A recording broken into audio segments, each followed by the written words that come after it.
وبركاته. اللهم صل على سيدنا ومولانا محمد وعلى آله وأصحابه وبارك وسلم.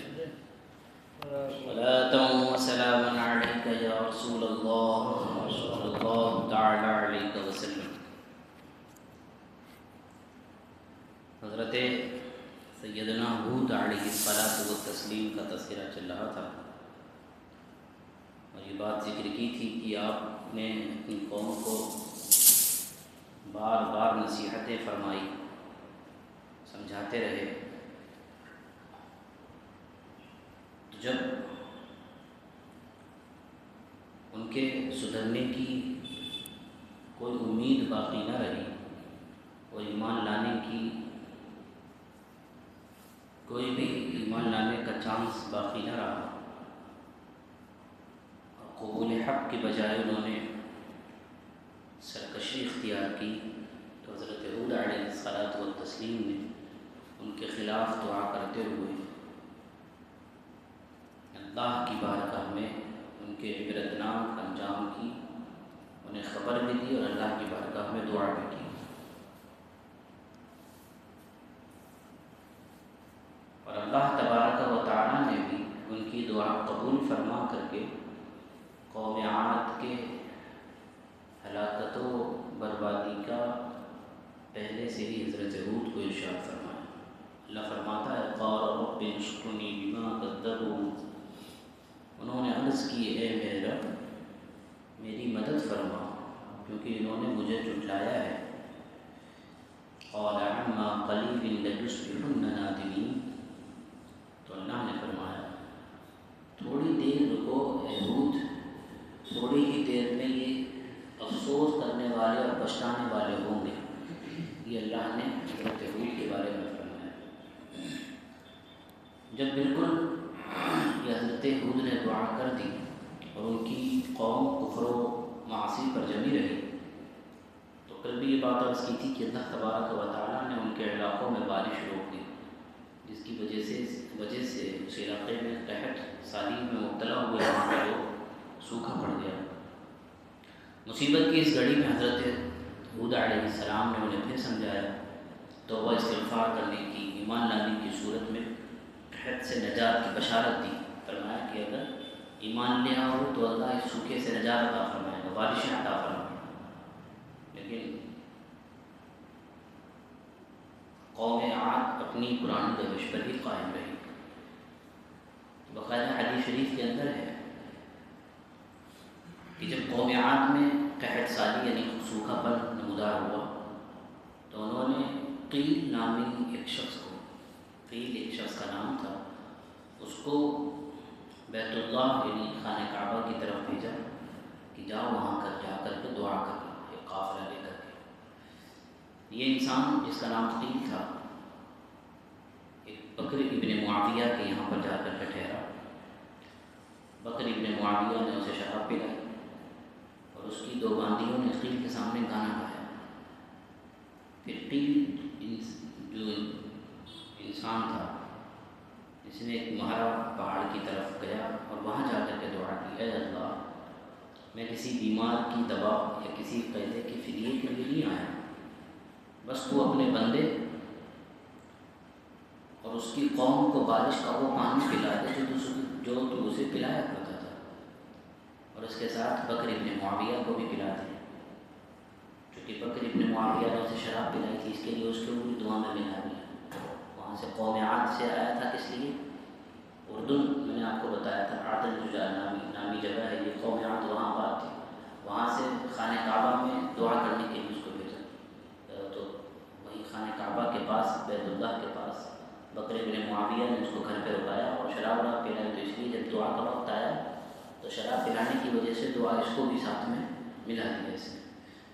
لہٰذا کچھ ہی دیر اس کی دعا کو ہوئی تھی کہ اس کے سر پر الگ الگ کلر کے بادل نمودار ہوئے.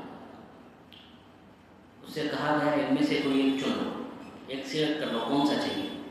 ایک روایت میں نے ابھی 10-12 دن پہلے مجھے جہاں پر دھیان آتا ہے میں نے پڑھائی تھی کہ 3 قسم کے بادل نمودار ہوئے. ایک بالکل سرخ کلر کا بادل، لال کلر کا بادل، اور ایک سیاہ کلر کا بادل، اور ایک بالکل سفید بادل.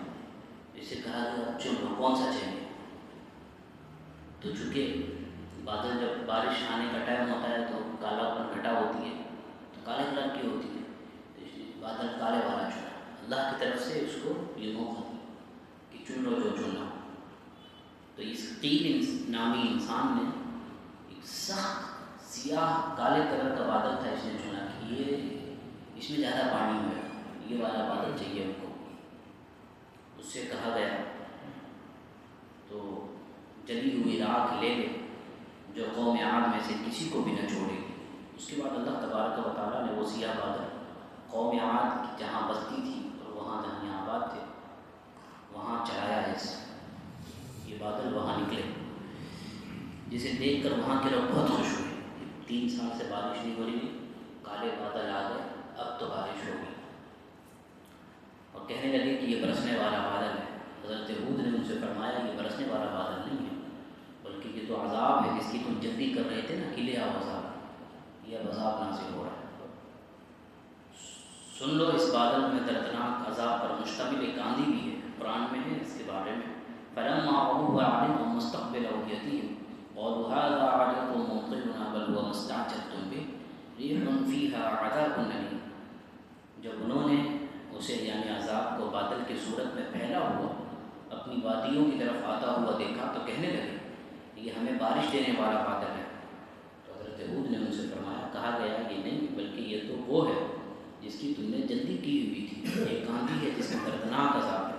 بہرحال قوم نے آپ کی جو تنبیہ تھی اس کو سنا انسنا کر دیا اور اپنی توجہ بادل کی طرف رکھی اور اسے دیکھ کر کے خوش ہوتے رہے.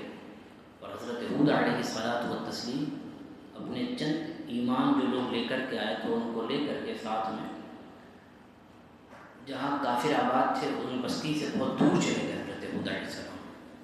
جب بادل بالکل قریب آئے تو قوم عاد نے دردناک اور ہولناک آواز سنی. پھر تیز، بہت ہی تیز اور بہت ہی ٹھنڈی، خیر و برکت سے بالکل خالی اور سوکھا پن اور سخت سناٹے دار پھر آندھی چلنا شروع ہوئی. سوکھا پن بھی تھا اس میں، ایک دم ٹھنڈی بھی تھی، وہ تیزی کے ساتھ تھی. اس کی تیزی کا حال یہ تھا کہ لوگوں کو زمین سے وہ یوں اٹھاتی تھی جیسا کہ آپ نے دیکھا ہوگا آندھی جب چلتی ہے تو سوکھا ہوا پتا کیسے تیزی کی طرح دور بھاگتا ہے، ویسے انسان اس آندھی، تیز آندھی میں یہاں سے وہاں ہو رہے تھے. اس آندھی نے کیا یوں اٹھایا. پہلے تو آندھی کی وجہ سے یہ تیز پتوں کی طرح، سوکھے پتے ہوئے کی طرح یہ بکھرے، اور پھر آندھی نے انہیں اٹھایا اور وہاں سے دے مارا جس کی وجہ سے ان کے سر پھٹ گئے. اس ہولناک طوفان کی لپیٹ میں جو چیز آتی تھی وہ تباہی اور بربادی کا عبرتناک نشان بن کر کے رہ جاتی تھی. یہ آندھی اس ٹائپ کی مسلسل 7 راتیں اور 8 دن لگاتار چلتی رہی. جب ختم ہوئی نا تو قوم عاد کے خالی مکان ہی نظر آتے تھے. کفار سب کے سب نیست و نابود ہو کر کے ہلاک ہو چکے تھے. یہ قوم عاد پر اس طریقے کا ہلاکت والا عذاب آیا. قرآن مقدس میں اس کا تذکرہ 1 2 3 4 5 6 جگہ الگ الگ اللہ نے اس کا تذکرہ فرمایا ہے. فرمایا فَأَخَذَتْهُمُ الصَّيْحَةُ بِالْحَقِّ فَجَعَلْنَاهُمْ غُثَاءً. تو اللہ کی طرف سے آنے والی چنگھاڑ، دردناک آواز نے انہیں پکڑا تو انہیں سوکھی ہوئی گھاس کوڑا بنا دیا. یہ تو ظالم لوگوں کے لیے دوری ہو اللہ فرماتا ہے. کہیں فرمایا اللہ نے وَأَمَّا عَادٌ فَأُهْلِكُوا بِرِيحٍ صَرْصَرٍ عَاتِيَةٍ. اور عاد کے لوگ تو وہ نہایت سخت گرجتی آندھی سے ہلاک کیے گئے. اللہ تبارک و تعالیٰ نے وہ آندھی ان پر لگاتار 7 راتیں اور 8 دن پوری قوت کے ساتھ مسلط کر دی. فَتَرَى الْقَوْمَ فِيهَا وَصَرْعَىٰ كَأَنَّهُمْ أَعْجَازُ نَخْلٍ خَاوِيَةٍ. تو تم ان لوگوں کو ان دن اور راتوں میں یوں پڑا ہوا دیکھو گے جیسے وہ کھجور کے سوکھے ہوئے پتے کے تنے پڑے ہوئے. اس طریقے سے برباد کر دیے گئے. اور اللہ تبارک و تعالیٰ نے حضرت ہود اور اہل ایمان کو اپنی رحمت سے اس ہولناک عذاب سے محفوظ رکھا. اور جیسے اللہ تبارک و تعالیٰ نے مسلمانوں کو دنیا کے عذاب سے بچایا، ایسے ہی اپنی رحمت اور نبی کی غلامی کے صدقے آخرت کے عذاب سے بھی محفوظ رکھے گا. باقی آگے اور کچھ تذکرہ ہے حضرت ہود کا، حدیث وغیرہ کے اندر جو تذکرہ آیا ہے یہ انشاءاللہ کل ذکر کریں گے.